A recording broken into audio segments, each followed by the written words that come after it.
Hey everyone, this is BPD Woman. I am Jen.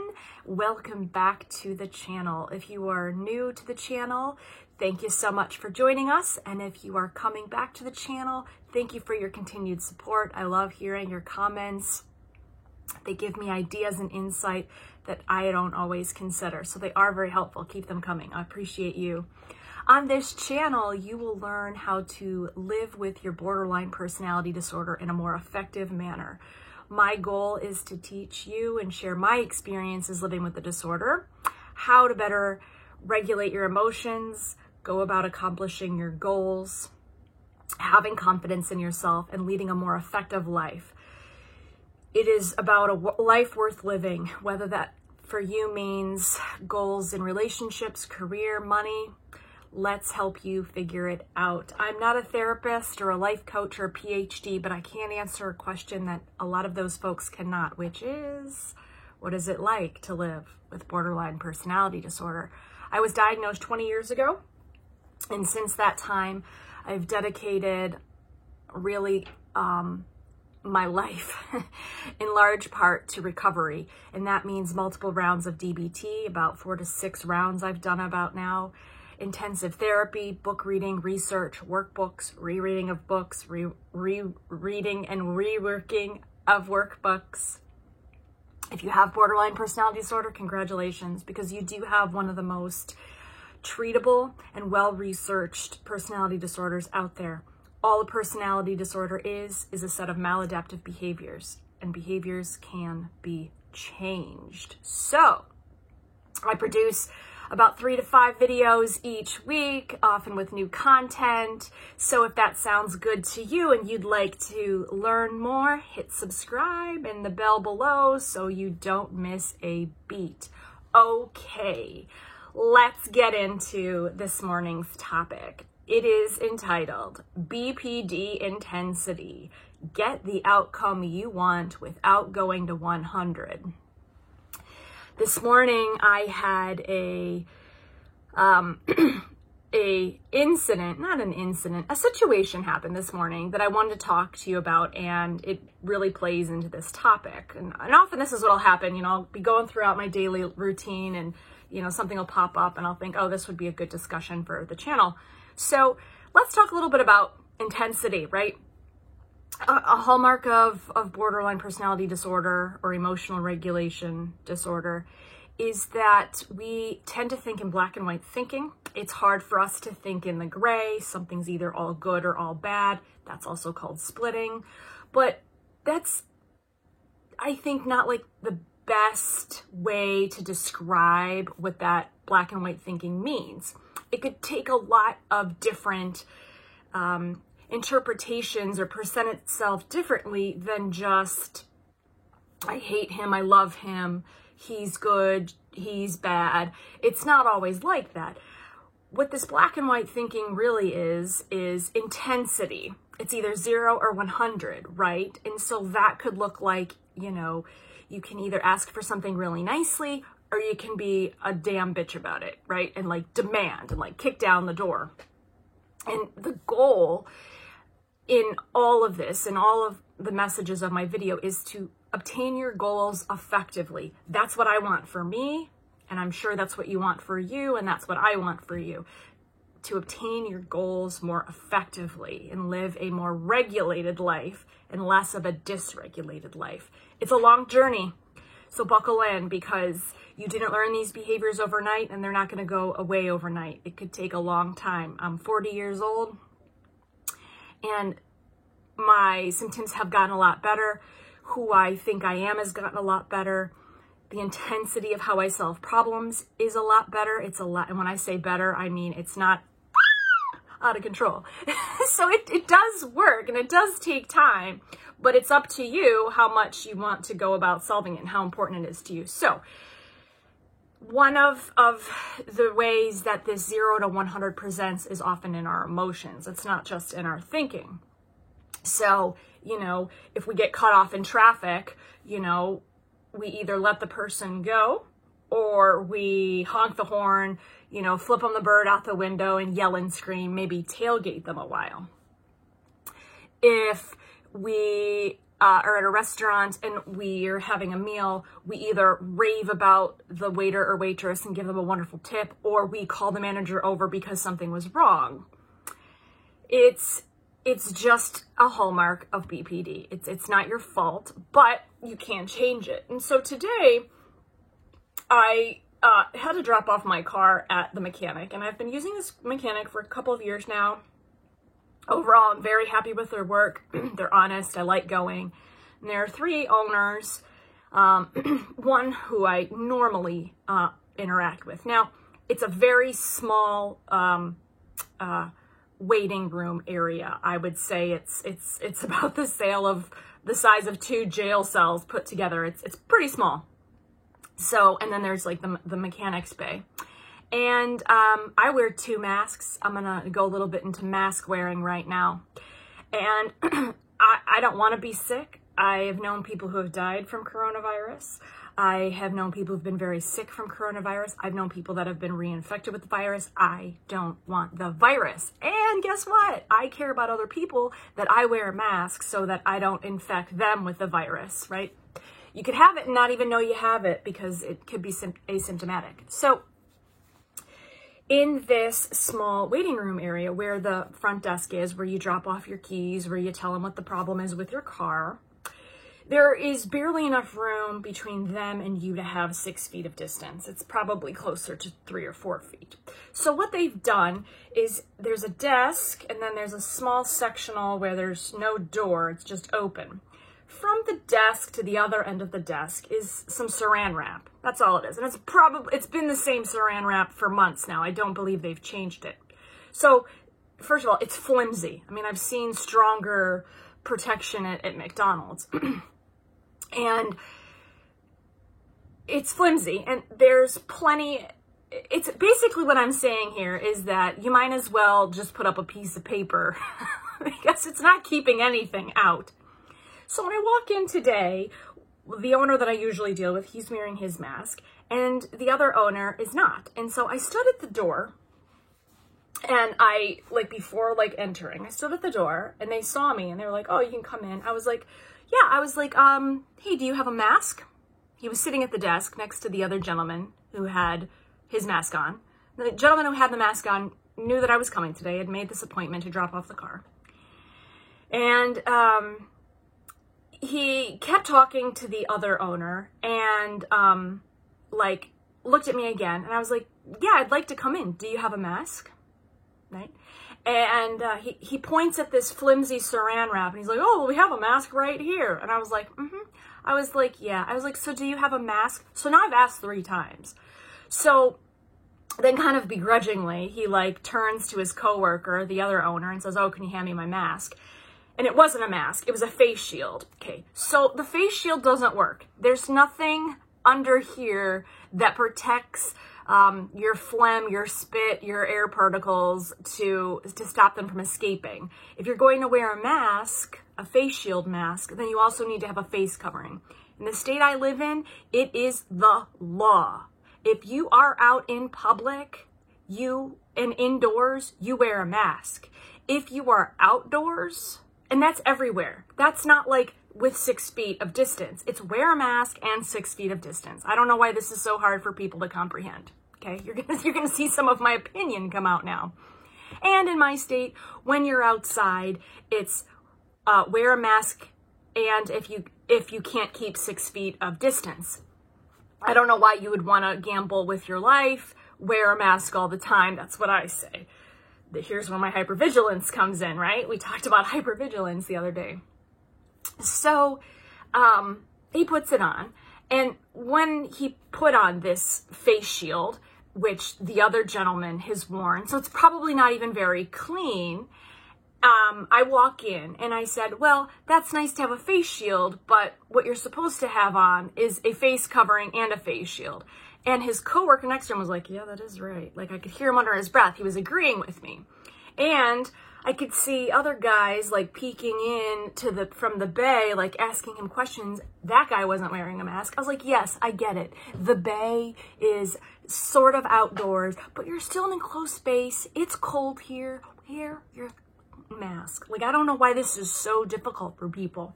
So I could, and you can see right now, right? I'm getting angry about it. I'm getting dysregulated about it. The anger is real. Your anger is real. Your love is real. Your joy is real. And we feel it intensely, right? We have emotional ability, which is a fluctuating of moods and emotions. We have the ability to feel emotions and feelings longer than someone without BPD, and it takes us longer to get back to baseline. I call it emotional fibromyalgia. And it can be difficult to mask all of that to others, but the goal ultimately is to get what you want. So let's talk about that. You wear a mask. Listen, this is not a discussion about like, is a mask good? Like, is coronavirus a hoax? Look, if you think coronavirus is a hoax, I hope you don't get it, because you're going to learn very quickly that it's not a freaking hoax, okay? And it's the law. Okay? So even if you don't believe in it, try to have some respect for other people and wear your fucking mask, okay? So by him not wearing a mask, what he's communicating to me is, I don't really care about your health, you know? I don't care what your political opinions are. Could you please just follow the law? And also, you're a business owner. I'm a business owner. I want to retain my clients. Like, I want to do right by them.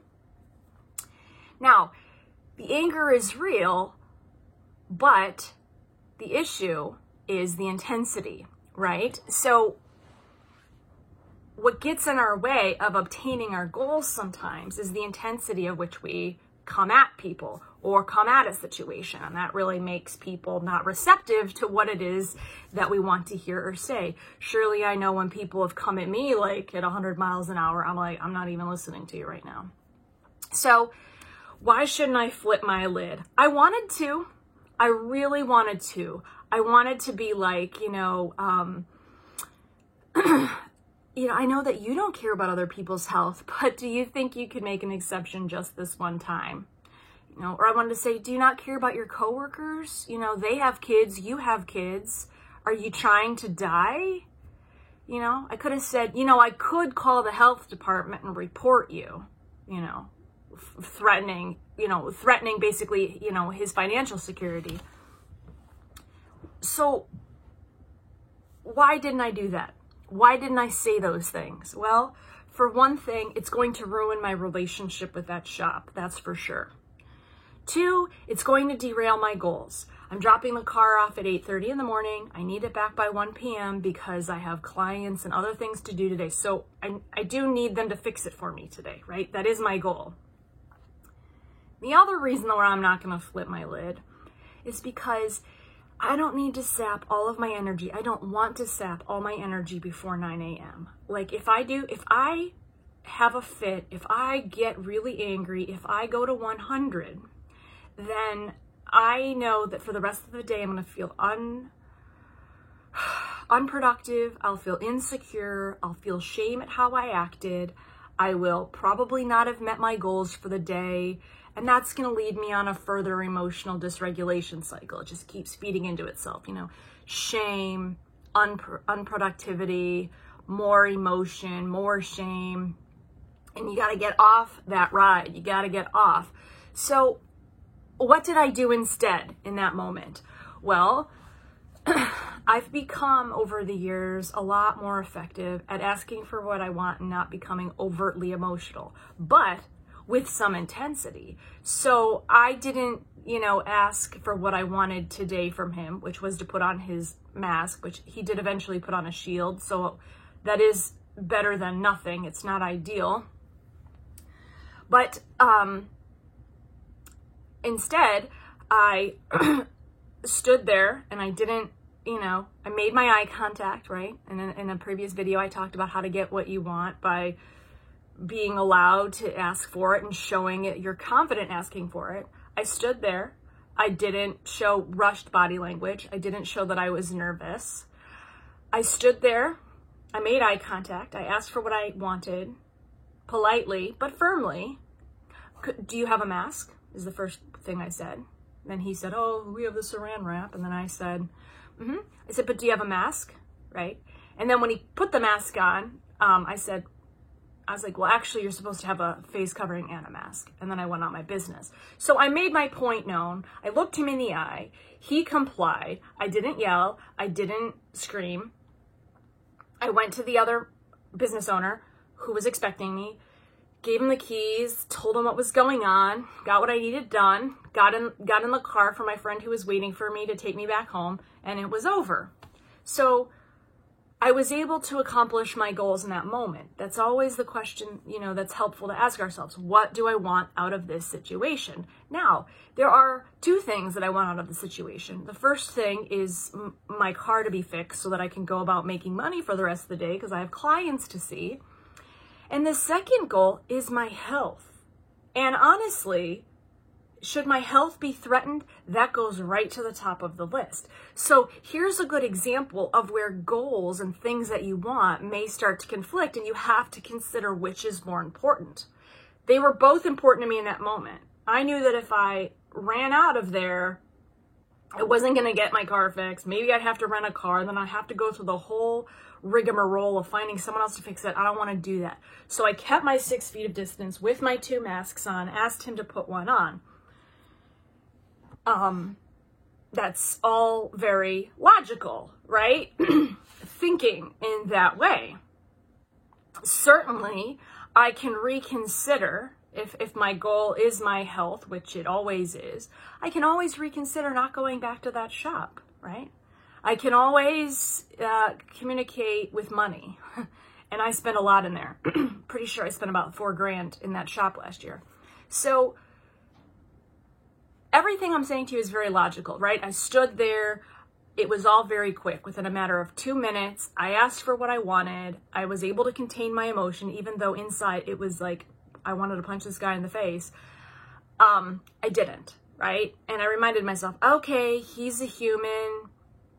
I said to him, I was like, I'm sure that complacency, it can be, it can overcome, but you do need to wear a mask, right? I asserted myself. I had a right to ask for what I wanted without going to 100. You can ask for what you want, get it. The thing that is holding you back is the emotion. It's the anger. It's the display of 100. So what's important is to make sure that you are asking appropriately and confidently without trampling on yourself and without trampling on the other person. Now, of course, if you're being threatened physically, or someone's trying to grab your purse, or, someone's about to hit your kid, then, up that ante. You don't have to ask them for anything. You just take it. Now, that can be very difficult, what I just said. I maintained my emotion. I asked for what I wanted. I didn't rush myself. I didn't shoot myself in the foot. I left and I went. And I still have plenty of energy this morning to make this video, to go walk my dog. I didn't cry. I didn't get upset. But that can be really difficult. If you don't have the experience of reining in those emotions, then that's really tough, right? Like everything that I just told you about how I did that in that cycle, that took me a long, long time to be able to get to that place so that they couldn't even see. I mean, maybe they could tell that I was annoyed, but it certainly didn't look like a BPD episode, like a full out, what I would call like an emotional BPD episode. If you don't have those skills right away, the next best thing is to just extract yourself from that situation so that you maintain your X goal here, whether that's you don't want them to see you get angry so that you're still welcome back in the shop. You want to keep your job so you're not gonna call somebody a fucking asshole.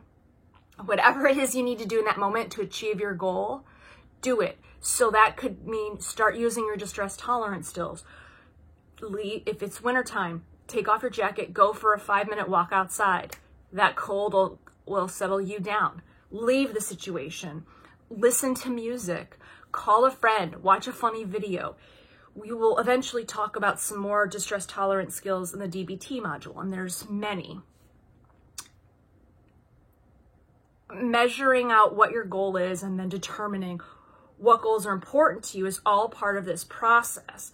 But the key point I want to make today, it's the intensity, right? Going about what you want in that moment without shooting yourself in the foot. You do have a right to ask.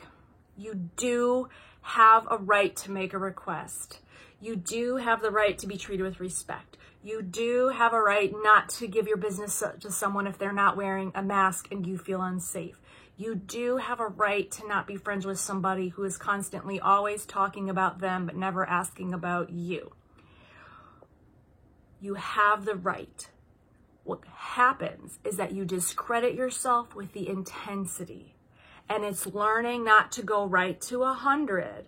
It's learning to start at 10, right? You can always work your way up if you need to, right? That's how negotiations can happen.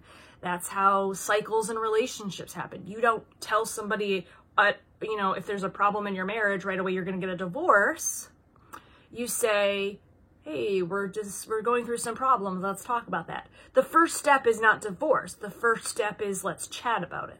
And that's what I want to communicate. So write below. Tell me some situations in the comment section about times that, you have gone to 100 and felt bad about it. Tell me about some times that it's difficult for you to assert yourself, if you've had some experience in this.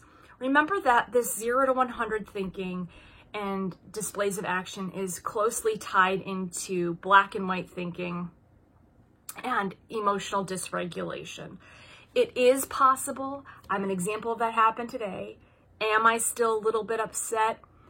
Yeah, I am. That's it. I live in an apartment building and I'm tired of getting on the elevator or seeing the elevators open and someone standing there not wearing a mask. What is wrong with you?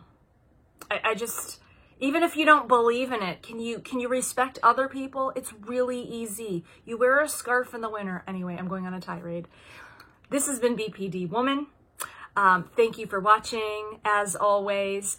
And until next time, be effective in whatever you do. Bye-bye.